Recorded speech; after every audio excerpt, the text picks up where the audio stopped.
So there are three ways to become an aircraft maintenance engineer. Schools do teach them, however, by the time you learn these things, you're too late. You have invested on your school and you have no way out. That's why I want you to be that person, to be on the outside before you select a school to become an aircraft maintenance engineer. I'm trying to warn you because I've been through the worst. I've invested my money, but I could have become an aircraft maintenance engineer faster than I would have if I selected the right pathway. I'm an aeronautical engineer, ex-aircraft maintenance professional, and I built Aero launch where students can find aviation schools and professionals can find jobs. So I think I'm in a good position to help you understand the three pathways. Without further ado, let's get to the video. So in this video, we are going to talk about three things: the groups of aircrafts, the categories of aircraft engineering, and what are the three pathways to take in order to become an aircraft maintenance engineer. So there are three groups depending on their complexity. There are four groups, but I'm going to talk about the main three. Group number one is for complex motor powered aircraft.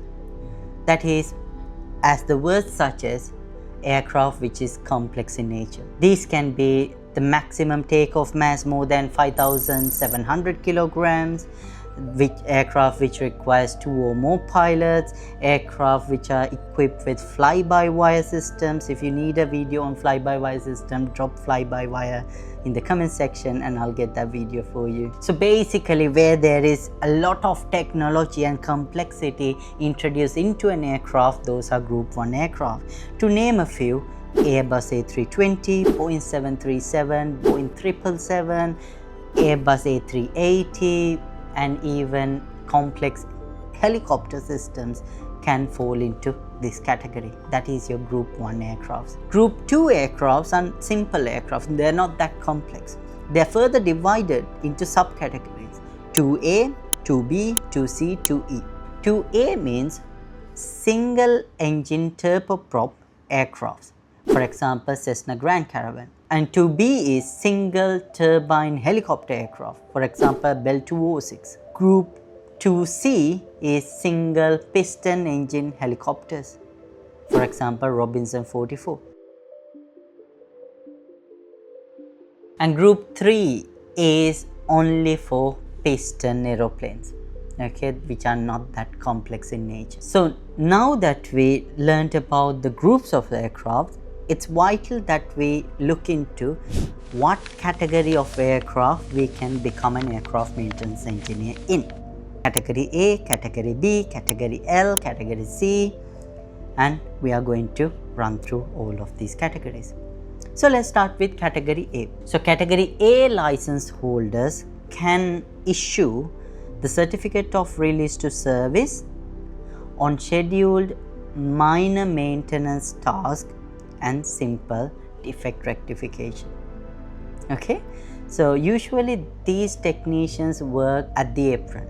Okay, or if you are at an airport, you are overlooking from the glass. There's an aircraft parked next to the gate, and then you will see technical people walking around. Usually those people are Category A license holders or someone who's training to become a Category A license holder. Okay, so we call them line stations, and those people who are working in them we call line technicians or Category A holders. So Category A is divided into 4 subcategories: A1, which is turbine aeroplane; A2, piston aeroplane; A3, turbine helicopters. Okay. So now let's move on to Category B license holders. Now Category B divides into 2 major categories: B1, B2. B1 is aircraft mechanical systems. They are working with power plants, structures, mechanical systems, hydraulic systems, landing gear, you name it. They are the certifying staff of those systems. B2 is electrical, electronic, navigation and communication systems. They deal with the electronic side of the aircraft. Category B1 further divides into 4 subcategories: B1.1, 1.2, 1.3, 1.4 and newly introduced B1.E. Let me get that. B1.1 is for turbine aeroplanes. Now remember I said A1 is also for turbine aeroplanes. Now what are these turbine aeroplanes? Turbine aeroplanes are any aircrafts that uses a gas turbine engine for their operation. A320, Boeing 737, de Havilland Q400, Q100, Q200, ATR 72 and A380, you name it. These aircraft belongs to B1.1 category. B1.2 is aeroplanes fitted with piston engines, pressurized or unpressurized. They can be anything from Cessnas, Pipers. Usually you will see, when pilots train to become a airline pilot, they mostly use B1.2 types aircraft. Next one is B1.3, that is turbine engine or a helicopter that uses a gas turbine engine to operate the rotor. These are called turbine helicopters, B1.3. A good example is Augusta Westland 139. And B1.4 is helicopters that uses a piston engine, Robinson 44. And B1.E is aircraft that uses an electric power plant. But these aircrafts category belongs to MTOM 5700 and below. Next one, B2, as I mentioned, aviation electronics or avionics we can call it. You could also become an avionics engineer, that is to sign off Group 1 aircraft. Now in avionics, you wouldn't find it is separated or segregated as per the engines, because usually the aircraft communication systems, navigation system and electronic systems, they are almost the same. Okay, so there is no segregation but for Group 1 aircrafts you definitely need a B2. What if your aircraft is not on Group 1, but if it's Group 2 or 3, then you need something called B2L.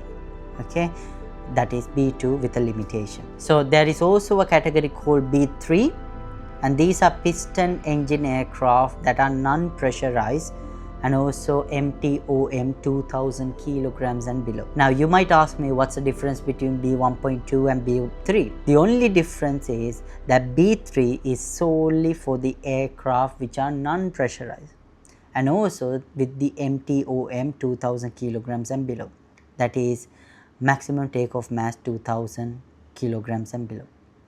Okay, so B3 aircrafts can fall into B1.2, but not all B1.2 aircraft fall into B3. That is the simplest explanation. And then you got category L, which is for hot air balloons, composite aircraft, wooden aircrafts. There's a lot of subcategories under L, which I will put here on the screen for you to have a look.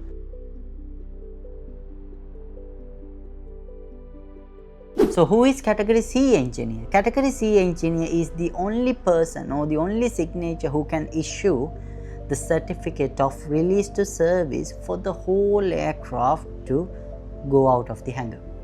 Okay. Now within an hangar environment, we also call it base maintenance. There are B1 engineers who we call support staff. They are supporting the category C engineer to sign off the CRS. Understood? CRS is just a document that gives you the power to release this aircraft to fly.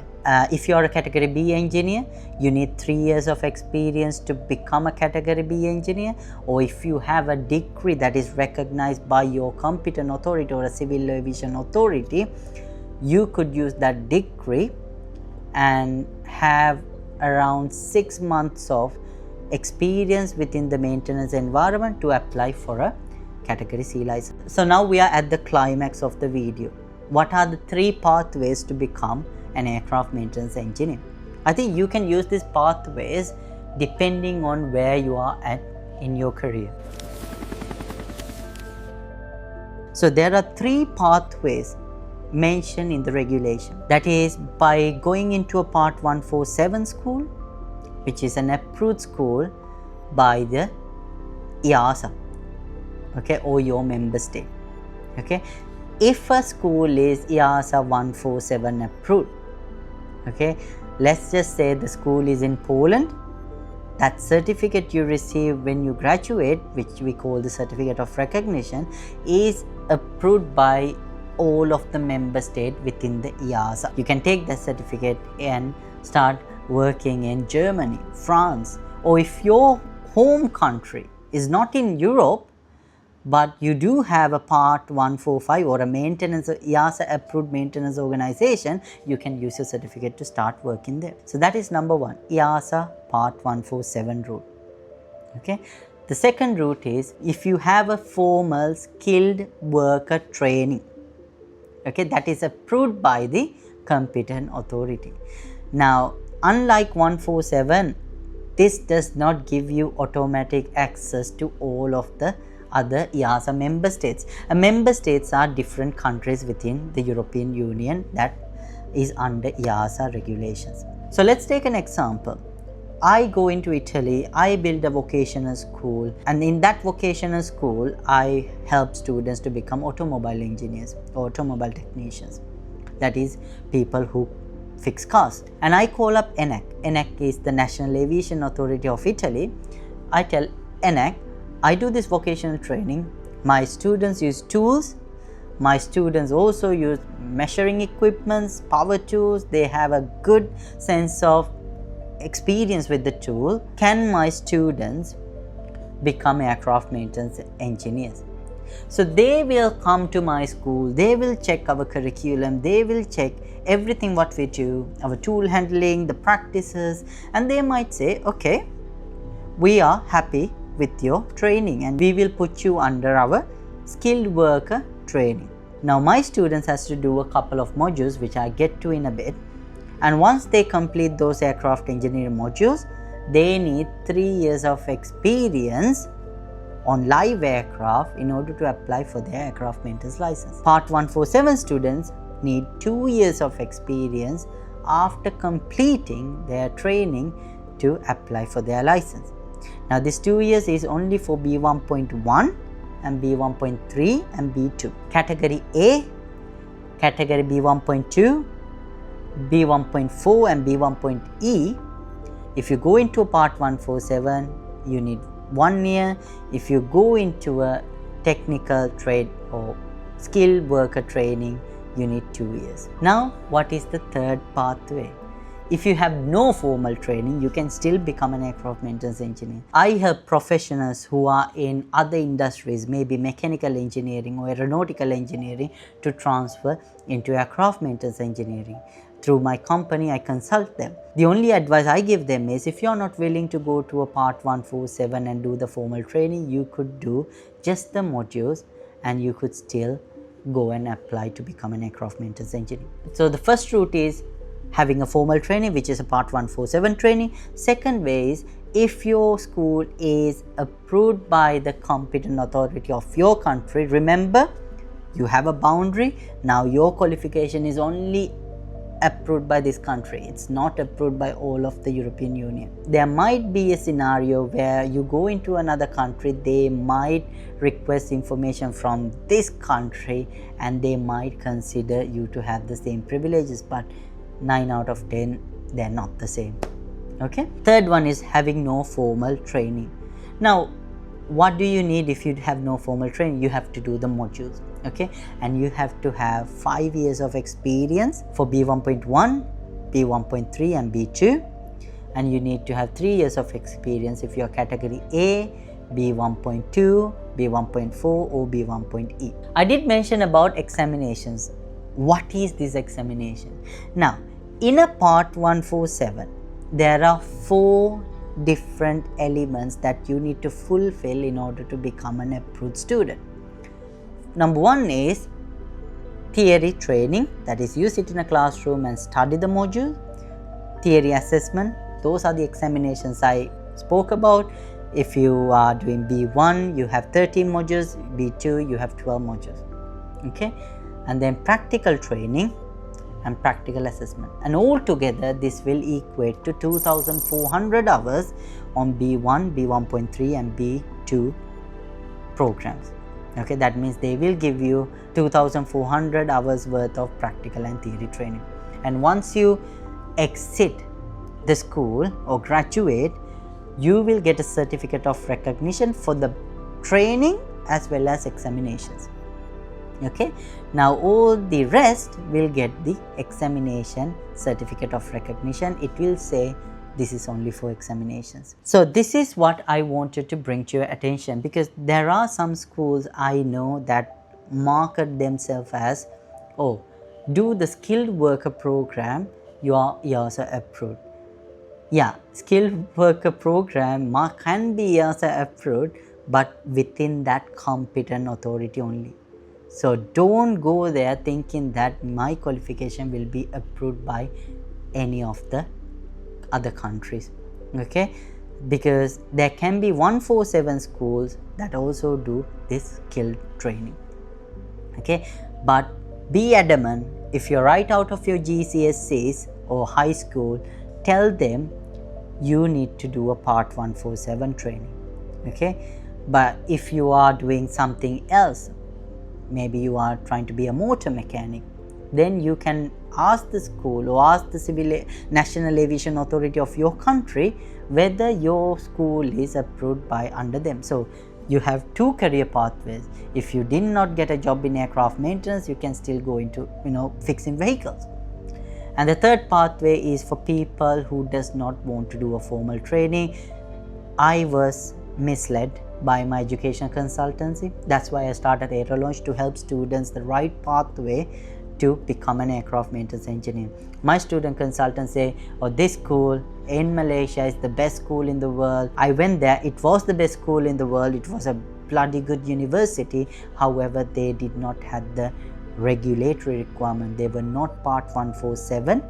So when I came to Europe, I only had my examination certificate.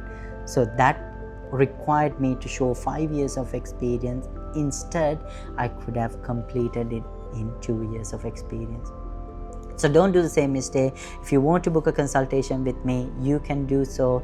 There's a link, send an email, and I will book a call with you if you need one-to-one session to understand any requirements with the school. I'll come back with another video next week. Until then, keep fixing.